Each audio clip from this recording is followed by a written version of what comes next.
Zeuxis and Antiochus by Lucian of Samosata, translated by Henry Watson Fowler.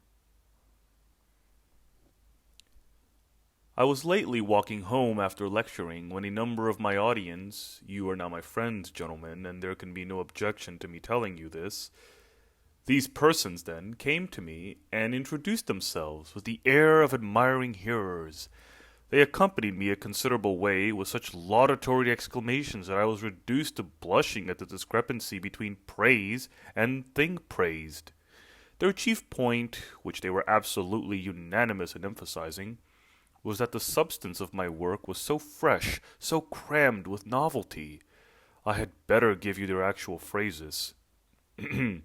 How new! What paradoxes, to be sure! What invention the man has! His ideas are quite unequaled for originality. They said a great deal of this sort about my fascinating lecture, as they called it. They could have had no motive for pretending or addressing such flatteries to a stranger who had no independent claims on their attention. These commendations, to be quite frank, were very far from gratifying to me. When at length they left me to myself, my reflections took this course.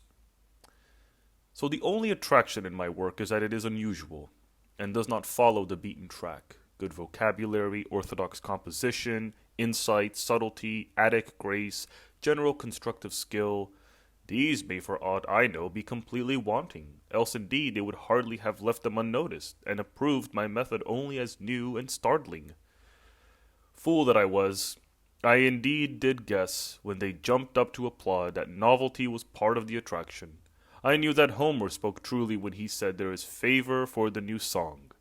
But I did not see that novelty was to have so vast a share, the whole indeed, of the credit. I thought it gave a sort of adventitious charm, and contributed its part to the success, but that the real object of commendation, what extracted the cheers, was those other qualities. Why, I have been absurdly self-satisfied, and come very near believing them when they called me the one and only real Greek, and such nonsense. But behold, my gold is turned to ashes. My fame, after all, is little different from that enjoyed by a conjurer. Now, I should like to give you an illustration from painting. The great Zeuxis, after he had established his artistic supremacy, seldom or never painted such common popular subjects such as heroes, gods, and battle pieces. He was always intent on novelty. He would hit upon some extravagant and strange design and then use it to show his mastery of the art. One of these daring pieces of his represented a female centaur, nursing a pair of infant centaur twins. There is a copy of the picture now at Athens, taken exactly from the original.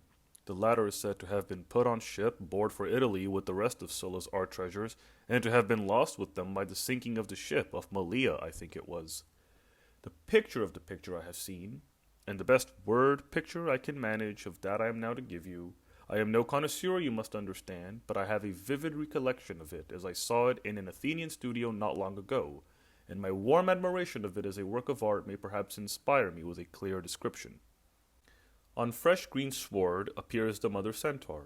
The whole equine part of her is stretched on the ground, her hoofs extended backwards. The human part is slightly raised on the elbows. The forefeet are not extended like the others, for she is only partially on her side. One of them is bent in the act of kneeling, with the hoof tucked in, while the other is beginning to straighten and take a hold on the ground, the action of a horse rising. Of the cubs, she is holding one in her arms, suckling it in the human fashion, while the other is drawing at the mare's dug like a foal. In the upper part of the picture, as on higher ground, is a centaur who is clearly the husband of the nursing mother. He leans over laughing, visible only down to the middle of his horse body. He holds a lion whelp aloft in his right hand, terrifying the youngsters with it in sport. There are no doubt qualities in the painting which evade analysis by a mere amateur, and yet involve supreme craftsmanship, such things as precision of line, perfect mastery of the palette, clever brushwork, management of shadow, perspective, proportion, and relation of the parts to the whole. But I leave all that to the professionals whose business it is to appreciate it. What strikes me especially about Zeuxis is the manifold scope which he has found for his extraordinary skill in a single subject. You have in the husband a truly terrible savage creature, His locks toss about. He is almost covered with hair, human part as well as equine. The shoulders hide a monstrosity, the look, even in his merry mood, brutal, uncivilized, wild. In contrast with him, the animal half of the female is lovely, a Thessalian filly, yet unbroken and unbacked, my come nearest. And the human upper half is also most beautiful, with the one exception of the ears, which are pointed as in a satyr.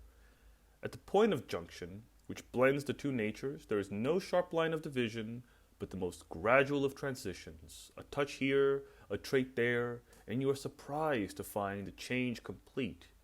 It was perfectly wonderful again to see the combination of wildness and infancy, of terrible and tender in the young ones, looking up in baby curiosity at the lion cub, while they held on to breast and dug and cuddled close to their dam.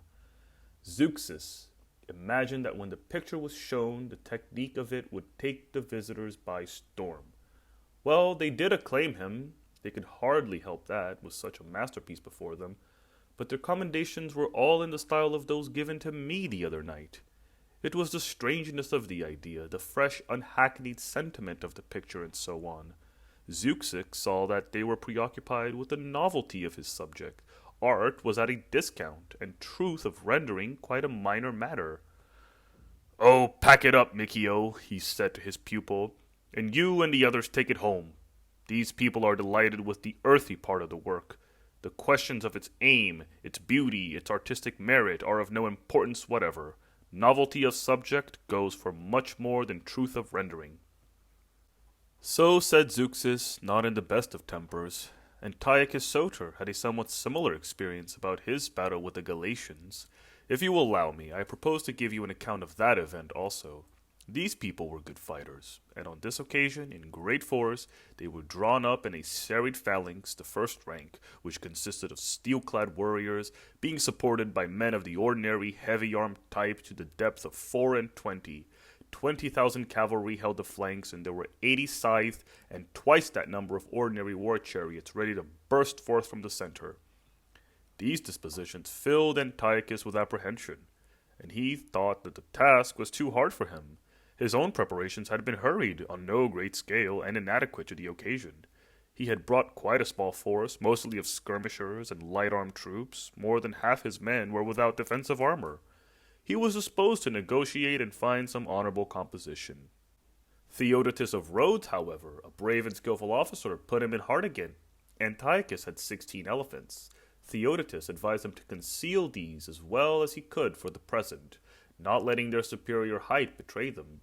When the signal for battle was given, the shock just at hand, the enemy's cavalry charging, and their phalanx opening to give free passage to the chariots, then would be the time for the elephants. A section of 4 was to meet the cavalry on each flank, and the remaining 8 to engage the chariot squadron.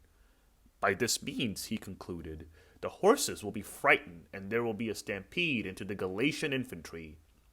His anticipations were realized thus.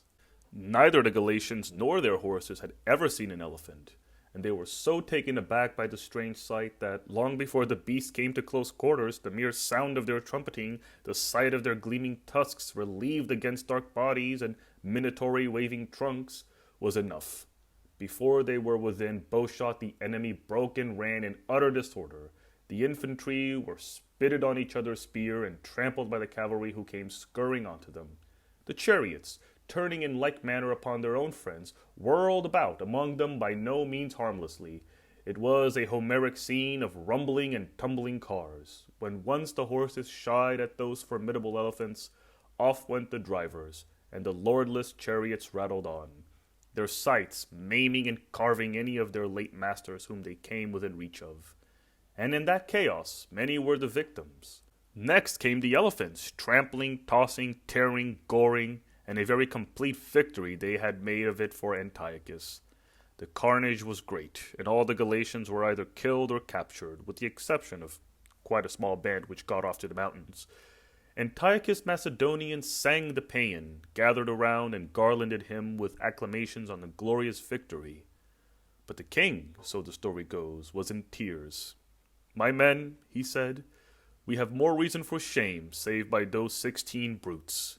If their strangeness had not produced the panic, where should we have been? And on the trophy he would have nothing carved, except just an elephant. Gentlemen, demi fabula, are my resources like those of Antiochus, quite unfit for battle on the whole, but including some elephants, some queer impositions, some jugglery, in fact? That is what all the praise I hear points at.